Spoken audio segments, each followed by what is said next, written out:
এই গল্পটা খুবই একটি চমৎকার গল্প। এটা সুস্ময় সুমনের রচনা এবং রুমান রনির পরিচালনায় একটি ধারাবাহিক গল্প। এখানে অনেক গুণী মানুষরা অভিনয় করছেন, পাশাপাশি আমিও তাদের সাথে অভিনয় করছি। এখানে একটি পরিবারের গল্প আছে এবং এখানে পরিবারের একটা ক্রাইসিস টালন পালনের গল্পের পাশাপাশি এখানে এন্টারটেনমেন্টও আছে। আশা করি গল্পটা খুব ভালো হবে। কাজ চলছে ইনশাল্লাহ। হ্যাঁ, আসলে পরিবারের গল্প তো হওয়া উচিতই, কারণ গল্পের ভিতরে যদি পরিবারের বিষয়গুলো উঠে আসে, অনেক কথা আছে যেগুলো পরিবারের সাথেই অনেক সদস্যর সাথে অন্য সদস্যর বলা হয় না কথাগুলো, এবং তাদের ভিতরে একটি অন্তকলহ তৈরি হয় এবং কি একটা ভালোবাসার জায়গা তৈরি হয় এবং নানান ধরনের ঘটনা ঘটতে থাকে যেগুলো আসলে অনিচ্ছাকৃতভাবে এন্টারটেনমেন্ট তৈরি করে। এই ধরনের আর কি গল্পটা একদমই সব কিছু মিক্স আছে গল্প। না, সেটি তো থাকবেই, তবে এখানে আমার একটা চ্যালেঞ্জ আছে। জানি না দর্শক কিভাবে নেবে, তবে আশা করি দর্শক ভালো চোখে দেখবে। কারণ আমি যখন মিডিয়াতে আসি আমাকে তো সবসময় বরিশালের ল্যাঙ্গুয়েজটাই ব্যবহার করতে হয়। এটা করে আমি নিজেও স্বাচ্ছন্দ্য বোধ করি। তারপরও নিজের প্যাটার্ন অনেক সময় ভাঙার ইচ্ছে জাগে বা মন চায়। অনেক সময় হয়তো ডিরেক্টর চায় না বা যিনি প্রডিউসার আছেন তিনি চান না যে আমি বরিশালের ভাষাটাই ব্যবহার করি। এখন তাদের ইচ্ছে মতোই কাজ করছি এই। তবে এখানে আমার চ্যালেঞ্জ হচ্ছে যে আমি এখানে তোতলা ক্যারেক্টারটা করতেছি। তবে এই তোতলা ক্যারেক্টার আমার লাইফে আর আমি কখনো করি না বা কখনো চেষ্টাও করি না, একদমই নতুন।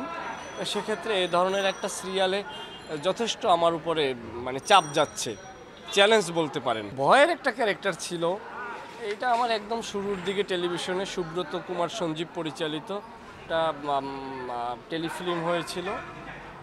সেখানে একটা পরিত্যক্ত পুষ্কুনি ছিল।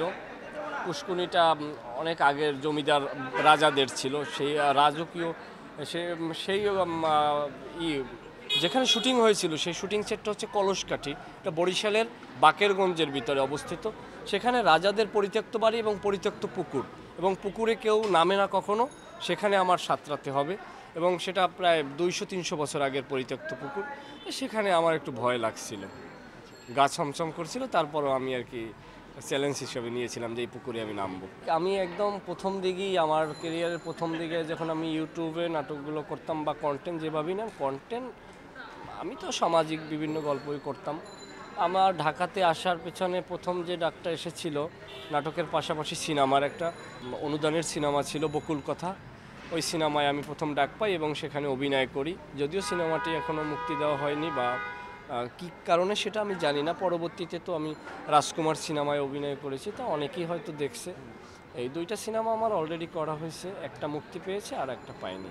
অভিনয়টা আমি যে সময় ক্লাস 2তে পড়ি, আমাদের স্থানীয় একটা প্রাইমারি স্কুল আমাদের এলাকার, ওই স্কুলে হয়তো কি বিভিন্ন জায়গায় তখন তো ইউনিয়ন ব্যাপী স্পোর্টস হইতো, তো অনেক জায়গায় আমি বলছি কথাটা, তারপরেও আবার বলছি। ওখানে প্রতিযোগিতামূলক বিভিন্ন অনুষ্ঠান হইতো, সেখানে যেমন খুশি তেমন সাজো বা কৌতুকের এই ধরনের প্রতিযোগিতা ছিল। সেই প্রতিযোগিতা করতে গিয়ে তখন মানে যখন ছোট ছিলাম তখনই আমার শ্রদ্ধেয় শিক্ষক মরহুম আব্দুল লতিফ মাস্টার এবং আমার শ্রদ্ধেয় শিক্ষক আব্দুর রফ স্যার, তারপর মিন্টু হুজুর, এই ধরনের আমার কিছু নামের শিক্ষক ছিল।